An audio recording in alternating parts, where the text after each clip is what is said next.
Welcome back to my YouTube channel. Make sure to like and subscribe to the channel for more interesting stories like these.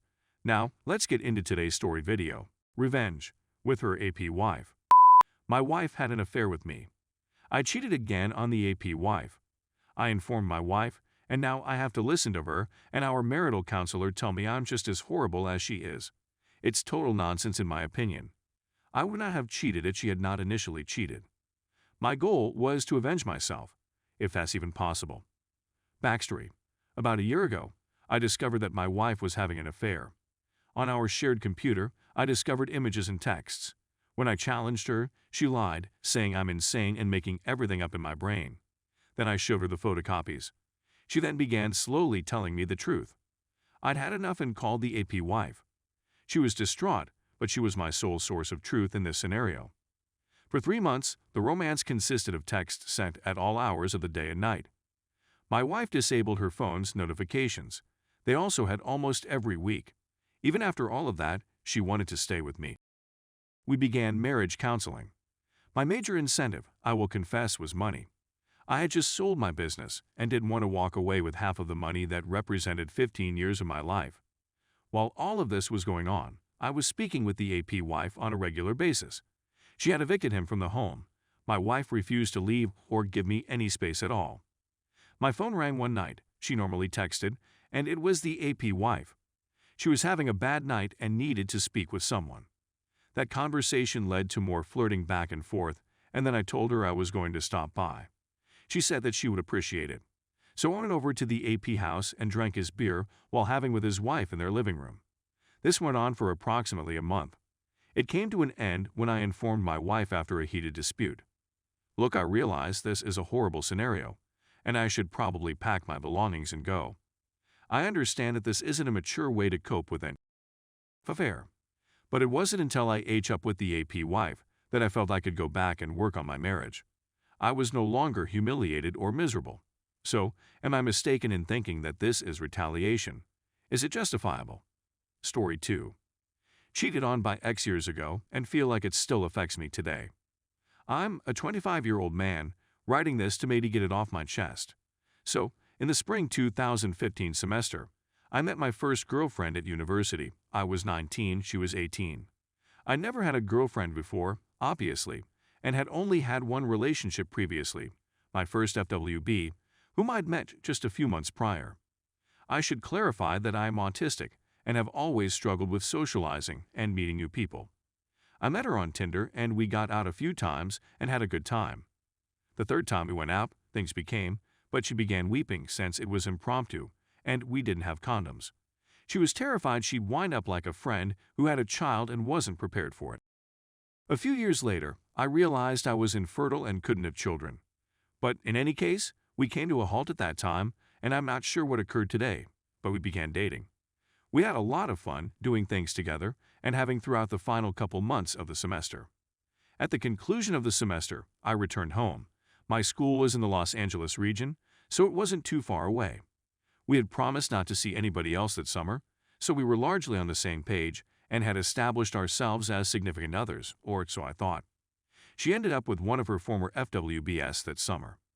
We went together a few times throughout the summer, and that's when she began displaying some of her poisonous characteristics. As someone with autism who had limited experience with women, I was naive and assumed that this is how relationships operate. Back then, she would just withhold in order to get what she desired, or to force a change in me.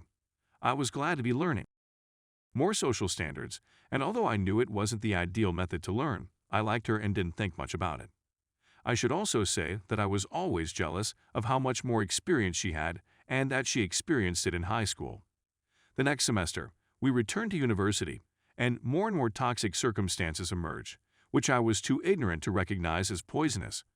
Most of the arguments we had and other unpleasant events I was furious about I don't recall since my mind has a defensive mechanism that filters my recollection of details for terrible things. I'll recall something that occurred and an emotion I had as a result of it, but I can't remember precisely what happened or sometimes anything at all. One thing I recall her doing is making fun of my size. I now know I have an above-average size, but I think she was accustomed to BBC. She was African American with some Asian and I'm Caucasian, and would make compliments on my size, particularly while soft. I'm a grower, not a shower. Anyway, after a time, she began to become more emotionally abusive, and I couldn't recall any particular specifics that raised any worries. So with my confidence fading and a sense that something was wrong but being too ignorant to know what, I began chatting with other females online. Nothing came from them, but my girlfriend found out and accused me of cheating on her. Technically, yes, it's emotional infidelity, and broke up with me, but not before beating me. This was the first of many physical abuses she'd inflicted on me. I attempted, like an idiot, to apologize and win her back. We had lunch, and she informed me she had with her FWB over the summer in order to harm me, even though she claimed it wasn't cheating since we weren't legally boyfriend-girlfriend, despite our agreement not to see anyone else. I still won her back like an idiot since she had damaged my already poor self-esteem, and I feared I'd never find anybody else. Long story short, we were together on and off for another semester, breaking up and getting back together for various reasons. And throughout she was emotionally and physically abusive. She punched me in the at least twice during the relationship and hit me in various other ways at other times. But we were together again during winter break. She was still in her dorm when I returned home. One of her high school pals asked if he might stay with her in her dorm for a while. To her credit, she did ask, and I agreed since I had erroneously trusted her. Though that night I had a feeling something wasn't right, because this guy had a reputation in high school for, I kid you, not taking out his giant and plopping it on other students' tables, and no one reported him, and he never got in trouble, because they were like, oh, that's just his name, that's just how he is. I didn't understand how he never got in trouble, but my girlfriend had told me that previously. I FaceTimed her a few nights later and performed her favorite song on the piano. I didn't think much of it until she began weeping.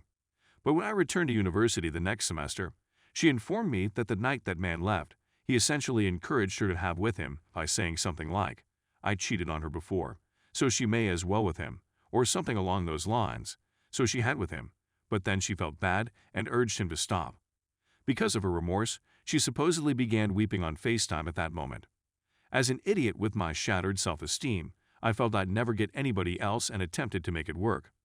I ended things with her about a week afterwards. But I became lonely and let her back into my life for the last time.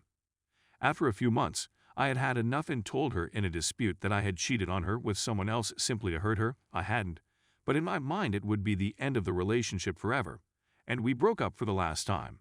She then went on Twitter and said derogatory things about me, such as, if anybody wants someone with a little and is eager to be banged, take my ex, among other things. I didn't find out about it until later, and to her credit, she agreed that it was nasty and took it down when I told her it wasn't cool.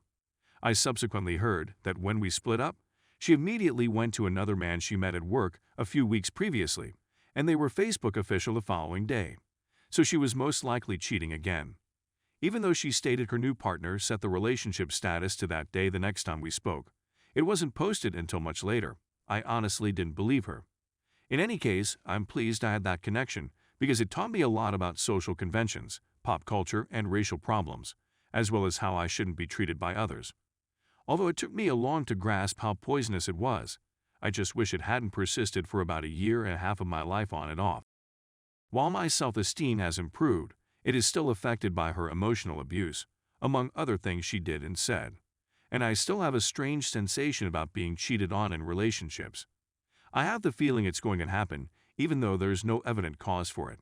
And a strange part of me almost gets off by imagining being cheated on and how I would react. Maybe because I clearly did not respond appropriately to the cheating. I'm not sure.